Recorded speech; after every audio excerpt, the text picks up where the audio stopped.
Shqipëria dhe Malezi po shkojnë drejt finalizimit të dosjes për të nominuar shpalljen e pellgut ujëmbledhës të liçenit të Shkodrës në UNESCO. Drejtuesit e institucioneve të dy vendeve ju bashkuan konferencës së parë ndërrajonale në Shkodër, ku vun theksin tek bashkëpunimi dhe rëndësia që ka ky hap që po ndërmerret si për turizmin, vlerat kulturore dhe mjedisore, ashtu edhe ekonominë e dy vendeve. Dhe shpresoj që edhe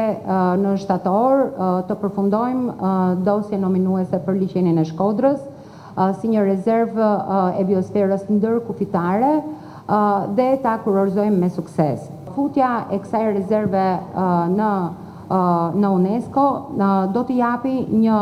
shtysë edhe më të mirë përdorimit të qëndrueshëm të burimeve natyrore, përdorimit të qëndrueshëm të peshkimit, përdorimit të qëndrueshëm të bujqësisë, të përdorimit të peizazheve natyrore, njëkohësisht do të japi një mundësi zhvillimi dhe rritje dhe përmirësim në drejtim të zhvillimeve kulturore. Ne jemi në një fazë shumë mirë dhe kjo strategji që dhe nisëm shumë interesante që ka nisë këto vite rikret mirë me certifikimin ekologjik që ne kemi nisë. Do jemi destinacioni i parë ndoshta në Shqipëri që do të certifikohem si eco destination apo destinacion ekologjik. Ky sistem dhe ky vizion që ne kemi nisë për liçenin është në linjën e duhur bashkë me nismë e sotshme për të përfshirë liçenin e Shkodrës si biosferë rezervë në UNESCO. Nga ana tjetër, bashkia ka marrë dhe masa të tjera të rëndësishme për sa i përket investimit dhe përfshirjes të gjithë zonës në një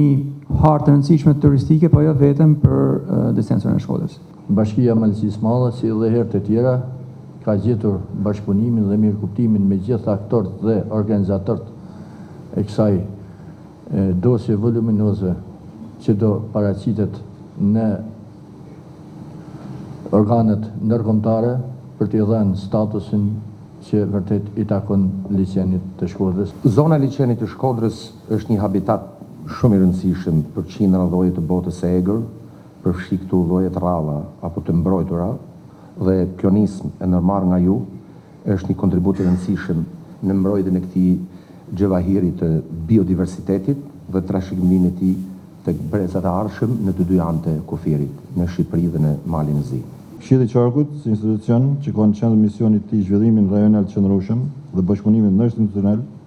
ka qenë ndër mbështetësit dhe promovuesit kryesor të ideve për projekte që kanë synuar valorizimin e liçenit të Shkodrës si një aset natyror me rëndësi ndërkombëtare. Qëllimi kryesor i takimit ishte pasurimi i statusit aktual të dosjes së nominimit që do të dorëzohet pranë UNESCO-s, si dhe finalizimi i elementeve të përbashkët ndërkufitar të kësaj dosjeje, me qëllim vizionin e përbashkët për të ardhmen e zonës së liçenit të Shkodrës. Projekti ka filluar zbatimin në shkurt të vitit 2023 dhe përfundon në gusht të vitit 2025, më pas dosja dërgohet ministrive përkatëse për të bërë plotësimet e nevojshme përpara dorëzimit para UNESCO.